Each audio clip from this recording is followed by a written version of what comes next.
Welcome, everyone, to our podcast. Today, we're sitting with partners in school nutrition, diving into actionable inspiration to provide you not only ideas, but strategies for success. I'm your host, Maureen Pasonic, and I'm thrilled to explore this topic with you and with some of our school nutrition friends. All right, I am so excited. I can't even tell you to introduce my friend, my colleague, my brother, Keith Amos from Sandridge Crafted Food. We were just joking, Mike, we miss you, but it's probably good we're just here today kibitzing about all the things we love to do together, which, we're at Innovation Academy 25. This has been years on end here, but back to school training, but this is our third year here, and your company has played such a important role in really doing food shows. So I am so grateful to have you here. I know you've been in business with Keith, with Sandridge rather, for how long? Tell me a little bit. 7 years I've been with Sandridge, yes. Okay, it seems like more than that. It does. I mean, but I was with Gordon Foodservice for many years too. So we also, I've been down that path as well. Keeping it all in the family, correct? Yep, in the family. You are collaborating with us on a digital resource. I am so grateful, number one, but also for those of people that don't understand Sandridge's relationship with Gordon and the site, talk to us a little bit about that microsite, because it's really a great resource that people, I think, is a best kept secret. Absolutely, yeah. And we, at all the food shows, we've really been trying to push that as well too. And it's really getting some good traction now as well too. So that is at gfs.sandridge.com. And with the microsite, basically what it is, it gives access to over 200 items that we make for Gordon Foodservice. Okay, a lot of those are in their label, and knowing that it is all fresh, refrigerated product that we make. So that's where the recipes are. You can register to the food shows, the Gordon food shows through the website. We do all the live webinars on there as well too, which are always really exciting and fun. And now we have a K-12 spot on there that we just recently added. Yes, for all of the school recipes that we've been doing. So we just got a few on there now, 6 to start off with, but if it's anything like the other ones, we have collectively, I would say, probably about 250 recipes total in there so far. We just keep going and plugging along. You're speaking my love language. Yes. Recipe and recipe inspiration.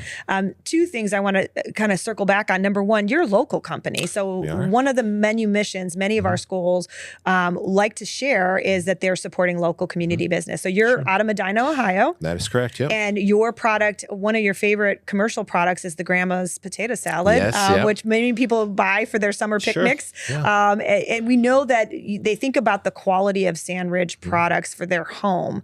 Talk to me a little bit about, the food aspect of a food show and really trying to get people to connect the dots, that it's not just for home or for restaurants, but it can be something that is a quality ingredient ready to go and help you support your school program. Yeah, absolutely. So that's a great question. And, honestly, that's one of the things that I really love to strive to do with our product is very rarely will we ever show a soup as a soup or a rice as a rice. We really try and show these in all these different multiple applications across the board with all this stuff. So that is where, it's very exciting when we come together and we say, okay, hey, this is kind of what we're thinking. And, that kind of like to brainstorm and put all this together. So I find it very challenging and exciting to really get across to the people that are like, no, I want to make this myself. I have no interest in this because I make the best, whatever it may be. Fill in the blank. That's no problem. Hey, listen, okay, great. The smoky poblano cheese soup is fantastic. Well, I don't make a smoky poblano cheese soup. Okay, well, we have one that's ready to go. And again, it's fresh and it's all quality ingredients from beginning to end. And, we are very different than I would say a lot of manufacturers where with the frozen products and things like that, there's not some kind of magical, machine back there making all this stuff. We have over almost 1,000 employees in our plant. So this is still really, and I know you've seen the plant. Yeah. We have the big kettles and people are adding the ingredients and everything like that to it. There's still that human touch to every single thing that we do as well, too. So I love it. And so one of the things you bring up, in schools, sometimes we don't have enough humans to make food. That's right. And so these products, when I coach schools on menu and development, you can take a commodity, a product, and add something that's flavorful and signature, like a sandwich sauce, like your smoky poblano, and really, jazz up like your mac and cheese bar or your nacho bar, and do it even when you have a call off or you're short staffed. That's right. Yeah. It's all of our products are ready to go and always show up on time and they never call in sick. And, labor is something that everybody everybody just continues to struggle with, and shrink as well too.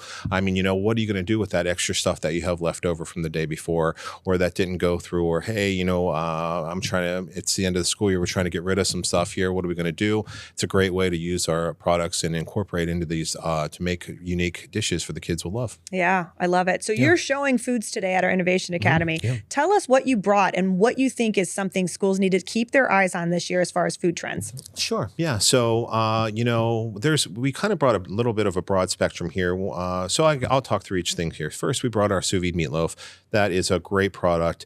It is completely ready to go. It's 2.35 pounders. Today, to make it kind of a little bit more fun for the kids, we did a turkey bacon wrap with the cheese and barbecue sauce on it. So it's kind of a, bacon cheeseburger meatloaf there for the kids. We made a couple different salads. Okay. So with our tomato basil couscous salad, which I love, it's a great product as is, and it's infinite ways that you can change this up. But today we did a farmer's market bruschetta with it. So a couple obviously fresh, produce into it that we diced up and threw into it.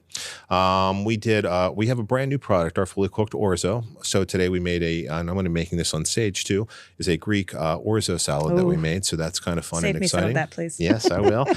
We made with our Tex-Mex quinoa, which is a great product again, as is. It's good cold. It's incredible warm. It's a vegan option.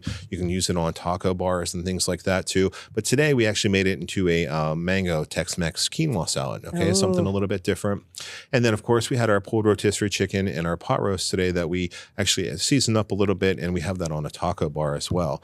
And one last item that we have that's brand new as well, or newer I should say, is our apple. It's a grandma's item, a grandma's apple vinaigrette coleslaw. And I don't like coleslaw. I know that's weird me saying that coming from where I'm sitting, but I would eat this stuff all day long. It's great. It's very refreshing and got a great taste to it, and very light as well too. So nice. It's something I think kids would like too. I mean, it's just, kids are obviously finicky with coleslaws and stuff, but this is just a great product. Oh, I'm thinking of like how it could even be a topper on a specialty sandwich or a taco, like a taco bar day, like a fish taco, like a good slaw. For sure. Yeah, we've showed that many ways. Ooh. Yeah. So you bring up, first of all, any food show I go to, I beeline over, and that's where I usually eat. So that's a side thing. So please save me some of that Greek orzo now. I really love the idea of thinking bigger than what is typically at K-12. Yes. So you go to a food show and you look at a lot of CN label products, and that's all appropriate. It's all important that we know what we're crediting for. We have partnered with creating recipes not only for the microsite, but with our mystery chef competition, which has been an awesome way to show people you can use quality ingredients and still credit from a nutritional and a costing standpoint. So my favorite event in the new year is always our mystery chef. And this year we added those mystery chef recipes. Talk a little bit about food photography. I know we're inspiring people today later in a session about how to just really represent your meal. Sure. People eat with their eyes. That's right. And what the microsite has done is not only create avenues for success and turnkey solutions for the recipes, you do a great job of showing people how to set up these bars so visually they're appealing. Or if they're taking a photo, how is their menu transparent? How are they talking about their menu to their schools? Sure. Yeah, it's fun. It's funny you say that. We were just talking about this right before we came in, and everybody was like, your photographer had come around and said, wow, the comments she made, actually, I took that as a point of pride, where she said, wow, your food looks like your pictures that were on here. And I was like, wow. I said, that's very, especially coming from a professional photographer. And to your point, nothing's more disappointing than when you see something and then you're like, oh, I'm going to get this. And then you get it and you're like, wait a minute, what just happened? Yeah. So I think it's very important, like I said, to make sure that, the kids, are getting what they're ordering, and I know, I'm much older. We didn't have all the kind of stuff that we have access to today. So I'm imagining that kids are, up on the digital screens and out in front, and they're, who knows, their cell phones, I'm sure probably, hey, here's today's lunch, or the verbs or whatever that are going out and stuff.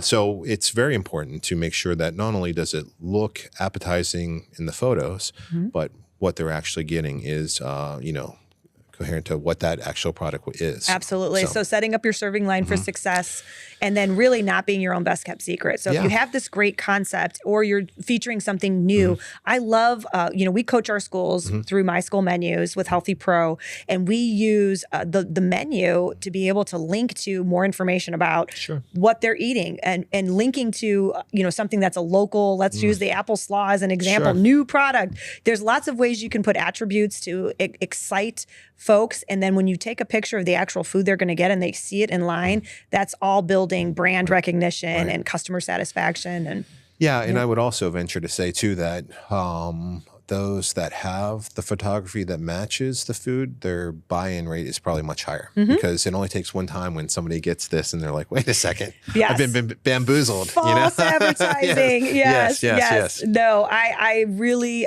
can't speak loudly enough. We had a lot of feedback last year, and that's why we opened a session, an education session. And thank you again for being a valued partner to that conversation. Annually, we do the Mystery Chef together, but we also do our What's Up Wednesday Live. I'm so happy and proud of Sandridge, who is expanding their facilities. And so we will be partnering again this year, bringing a new series of events to schools to gain information seasonally about recipes. So we're grateful to you for that. We're excited.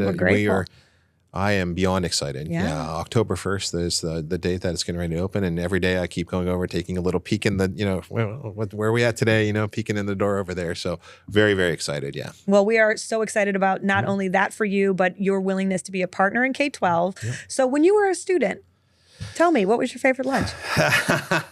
Again, it's probably dating myself. For a favorite lunch, I would probably say, seems weird me wearing a chef coat saying this, was probably Sloppy Joe's. I don't know. I mean, there's something, it's just something about that, just comfort food. I love it. I love it. My mom made them when I was young too. So, it was familiar. It was familiar. Yeah. But do you sing the Sloppy Joe song? I do now, probably sometimes. It's hard to not sing that every time somebody says something. It's a catchy tune. Well, we appreciate all that you do. Tell Mike and the whole squad over at Sandridge, we are so grateful for the partnership, and thank you for being a part of the podcast. Absolutely. Thank you so much. Awesome. Yep. Thank you.